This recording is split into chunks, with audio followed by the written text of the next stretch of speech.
존경하는 41만 광산구민 여러분, 안녕하십니까. 김태환 의장님과 선배 동료원 여러분, 박병규 구청장님을 비롯한 관계 공무원 여러분, 반갑습니다. 첨단 1, 2동을 지역구로 두고 있는 더불어민주당 소속 의원 박혜원입니다. 내년 1월 1일부터 전국적으로 시행되는 고향사랑 기부제로 인해 243개 전국 지자체는 조례 제정 및 전담부서 설립을 비롯한 차별화된 답례품 개발과 선정에 사활을 걸고 있습니다. 앞으로 고향사랑 기부제는 지자체의 자원과 역량을 동원한 아이디어와 기획력의 경연장이 될 것으로 보입니다. 따라서 기부금 유치 전략과 차별화되고 매력적인 답례품 개발이 고향사랑 기부제의 핵심 성공 요인이 될 것입니다.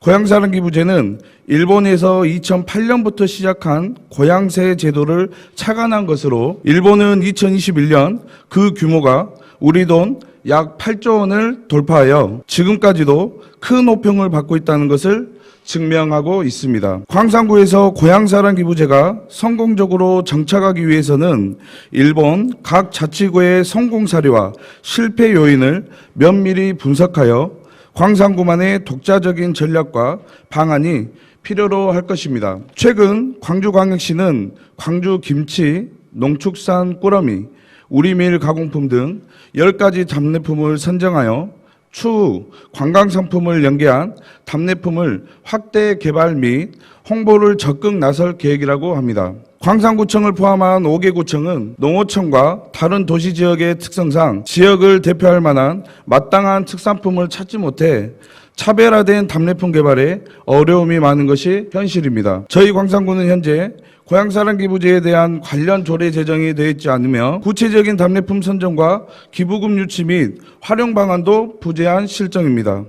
이에 본 의원은 고향사랑 기부제에 대한 이해도와 전문성을 높이고자 각종 자료와 사례를 조사, 분석, 연구하였고 이를 토대로 오늘 5분 발언을 통해 광산구에서 성공적으로 안착하기 위한 전략과 방안 그리고 향후 제도의 방향성 등 몇 가지를 제언드리고자 합니다. 첫째, 광산구의 강점인 광주 송정역을 활용한 교통 서비스와 역세권을 활용한 각종 서비스 상품입니다. KTX 광주 송정역은 광주권의 관문으로서 연간 수백만 명이 이용하는 곳입니다.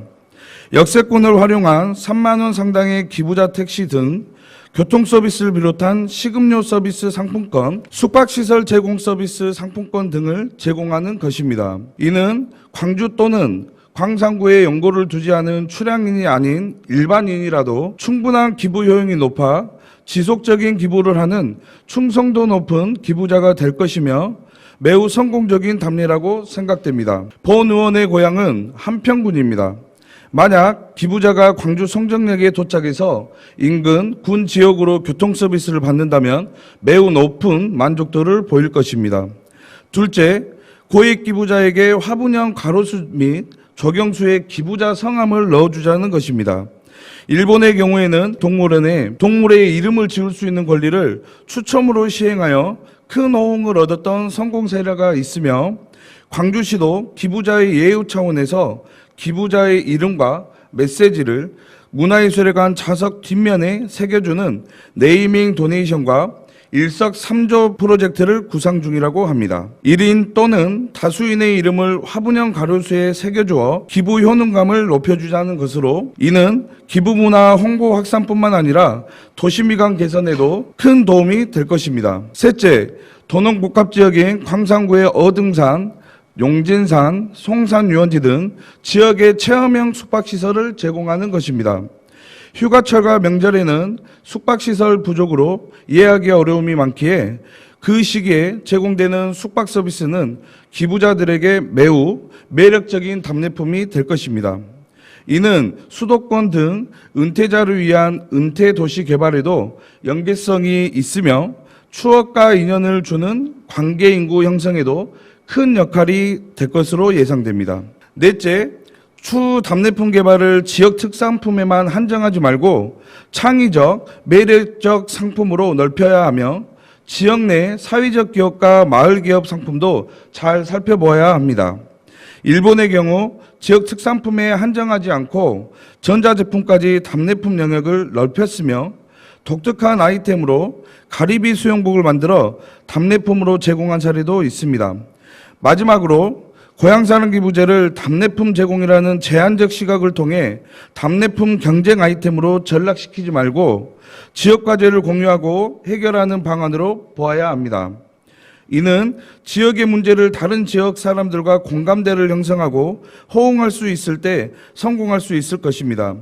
지역 간 공감대 형성과 호응은 기부의 목적과 운영의 투명성을 높이는 데 강한 효과를 발휘할 것입니다. 일본의 경우 기후 문제, 자연 보호, 동물 보호에도 많은 기부가 이루어진 사례가 있습니다. 우리 지역에는 월곡동 고려인 마을이 있습니다. 최근 러시아 우크라이나 전쟁의 지속으로 많은 고려인 동포들께서 입국하며 국적 취득 문제로 국가적 지원 및 지자체 지원은 분명히 한계가 있을 것입니다. 고려인 동포들의 안정적인 생활을 위한 의료비, 장착금 및 기초생활비, 자녀 돌봄 지원비 등 목적형 기부과제 설정은 검토해 볼 만한 가치 있는 기부 사업입니다. 결론적으로 본 의원은 고향사랑기부제의 중요성을 깊이 인식하여 핵심 성공 요인 두 가지를 제언드리고자 하는 것입니다.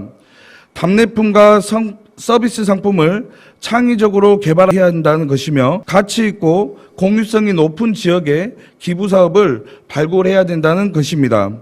광산구 고향사랑 기부자들에 대한 관여도, 선호도, 만족도, 충성도의 선순환 구조를 만드는 중장기 전략적 관점에서 대책 마련이 되기를 바라면서 이상 5분 자유 발언을 마치겠습니다. 경청해 주셔서 감사합니다.